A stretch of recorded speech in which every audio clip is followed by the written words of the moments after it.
성경에는 사랑과 정의만 있는 것이 아닙니다. 때로는 탐욕과 권력욕에 사로잡혀 무서운 음모를 꾸미고 그 대가로 치명적인 최후를 맞이한 인물들도 존재합니다. 오늘은 성경 속에서 악행을 저지르고 무시무시한 운명을 맞이한 여성들을 살펴보겠습니다. 그들의 권력에 대한 욕망과 그로 인한 비참한 결말에 주목하세요. 첫 번째 이야기, 이세벨. 이세벨은 성경 속에서 가장 악명 높은 여성 중 하나로 그녀의 이름은 곧 악을 상징하게 되었습니다. 이세벨은 시돈의 왕의 바알의 딸로서 이스라엘의 아합 왕과 결혼했습니다. 그러나 이 결혼은 단순한 왕가의 결혼을 넘어 이스라엘을 영적으로 타락시키는 중요한 전환점이 되었죠. 이세벨은 이방신 바알을 숭배하며 아합 왕에게도 바알 숭배를 장려했습니다. 그녀는 이스라엘의 바알 신전을 세우고 수많은 선지자들을 죽이며 하나님을 대적하는 음모를 꾸몄습니다. 그 결과 이스라엘은 영적 타락의 길로 빠져들었고 하나님께서 그들을 심판하기로 결정하게 됩니다. 이세벨의 잔인한 음모 중 하나는 나봇의 포도원 사건입니다. 아합 왕이 이웃인 나봇의 포도원을 원했지만 나봇은 그것을 팔기를 거부했습니다. 이세벨은 이를 잔인하게 해결하기로 결심했습니다. 그녀는 거짓 증인들을 세워 나봇을 반역죄로 몰아 죽이고 그 포도원을 빼앗아 아합에게 주었습니다. 이세벨의 권력욕과 잔혹한 방법은 이스라엘에 큰 혼란을 가져왔습니다. 그녀의 악행은 하나님의 분노를 불러일으켰고 엘리야 선지자를 통해 그녀의 무서운 최후를 예언하게 됩니다. 엘리야는 개들이 이세벨의 시체를 먹을 것이다라고 경고했죠. 하지만 이세벨은 그 경고를 무시했습니다. 결국 아합이 전투에서 죽고 아합의 아들들마저 죽은 후 이세벨의 운명도 점점 다가왔습니다. 그녀의 마지막 순간 이세벨은 창문에서 내려다보며 오히려 자신을 공격하러 오는 예후 장군을 비웃으며 화장을 합니다. 하지만 그 순간 예후의 명령에 따라 그녀는 신하들에 의해 창밖으로 던져졌습니다. 이세벨은 결국 창밖으로 던져졌고 그녀의 시체는 개들에게 먹혀 치명적이고 무시무시한 최후를 맞이했습니다. 이세벨의 죽음은 권력욕과 탐욕의 대가가 얼마나 잔혹할 수 있는지를 보여주는 상징적인 사건이었죠. 두 번째 이야기, 아달랴. 아달랴는 이세벨의 딸로 어머니의 악한 성품을 그대로 물려받은 인물입니다. 아달랴는 권력을 차지하기 위해 가족까지 제거하며 무자비한 방법을 동원했죠. 그녀는 남편 여호람이 죽고 아들이 전투에서 죽자 스스로 왕권을 차지하려고 결심합니다. 왕위에 오르기 위해 아달랴는 누구도 따라올 수 없는 잔혹한 음모를 꾸몄습니다. 그녀는 자신의 손자들, 왕가의 자녀들을 모두 죽이라는 명령을 내렸습니다. 가족까지 죽이는 이 잔인한 숙청을 통해 아달랴는 유다의 여왕으로 등극하게 됩니다.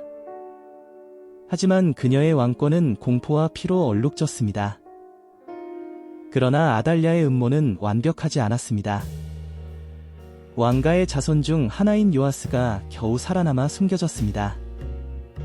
그는 대제사장 여호야다가 그를 몰래 보호하며 6년간 비밀리에 길러졌습니다.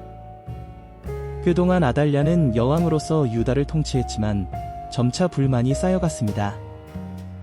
결국 여호야다는 반란을 일으키고 요아스를 왕으로 세우기로 결심합니다. 비밀리에 병사들과 백성들을 모아 요아스가 왕이 될 준비를 하게 되었죠.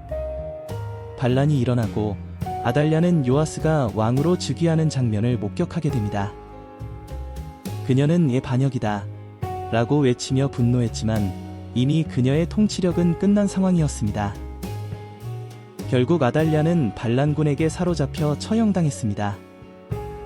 그녀의 잔인한 음모와 권력욕은 결국 스스로의 파멸을 가져왔죠. 가족을 죽이면서까지 권력을 유지하려 했던 그녀는 비참한 최후를 맞이하며 권력욕의 대가가 얼마나 큰지를 보여주었습니다. 세 번째 이야기, 델릴라입니다. 델릴라는 성경 속에서 강력한 남성 영웅인 삼손을 유혹하고 결국 그를 파멸로 이끈 여인으로 유명합니다. 그녀는 삼손의 약점을 알아내기 위해 블레셋 지도자들과 공모하며 배신의 계획을 세우게 됩니다. 삼손은 하나님으로부터 초인적인 힘을 부여받은 사사였지만 그의 힘에는 비밀이 있었습니다. 그 비밀은 바로 그의 머리카락에 있었죠. 델릴라는 끊임없이 삼손을 유혹하며 그 비밀을 물어보았습니다. 삼손은 처음에는 거짓 정보를 주었지만 결국 그녀의 유혹에 넘어가 진실을 말해버리고 말았습니다. 삼손이 잠든 사이 델릴라는 그의 머리카락을 자르고 블레셋 군대를 불러들였습니다. 삼손은 힘을 잃고 체포되었으며 결국 블레셋 사람들에게 눈이 뽑히고 노예가 되었습니다.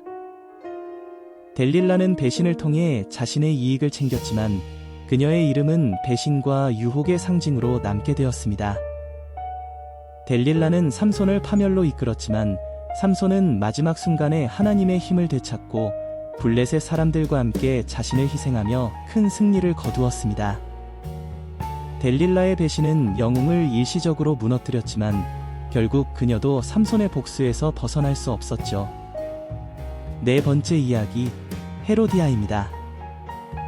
헤로디아는 권력과 복수를 위해 무서운 음모를 꾸민 여인으로 그녀의 욕망과 집착은 결국 한 선지자의 죽음으로 이어졌습니다. 헤로디아는 유대 지역을 통치하던 분봉왕 헤롯의 아내였으며 그녀의 이름은 세례 요한의 비극적인 죽음과 깊이 연결되어 있습니다.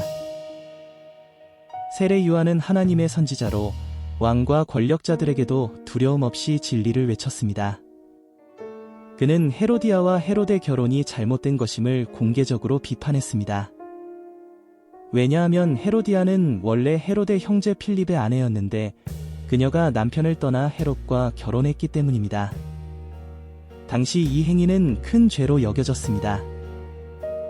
세례 요한의 비판은 헤로디아에게 큰 분노를 불러일으켰습니다. 그녀는 자신의 권력과 명예가 위협받고 있다고 느꼈고 세례 요한을 제거하기 위한 음모를 꾸미기 시작했습니다. 하지만 문제는 헤롯이 세례 요한을 두려워하며 그를 죽이지 못하게 했다는 것이었죠. 헤롯은 세례 요한을 감옥에 가두기는 했지만 그를 해치는 것만큼은 두려워했습니다. 세례 요한이 많은 백성들에게 존경받고 있었기 때문이죠. 그러나 헤로디아는 포기하지 않았습니다. 그녀는 상황을 반전시킬 계략을 준비했습니다. 헤로디아의 딸 살로메는 궁정에서 열린 잔치에서 춤을 추며 헤롯을 매혹시켰습니다. 헤롯은 살로메의 춤에 반해 그녀에게 원하는 것은 무엇이든 들어주겠다고 약속했습니다. 이때가 바로 헤로디아가 기다리던 순간이었습니다. 헤로디아는 딸에게 세례 요한의 목을 요구하라고 지시했습니다.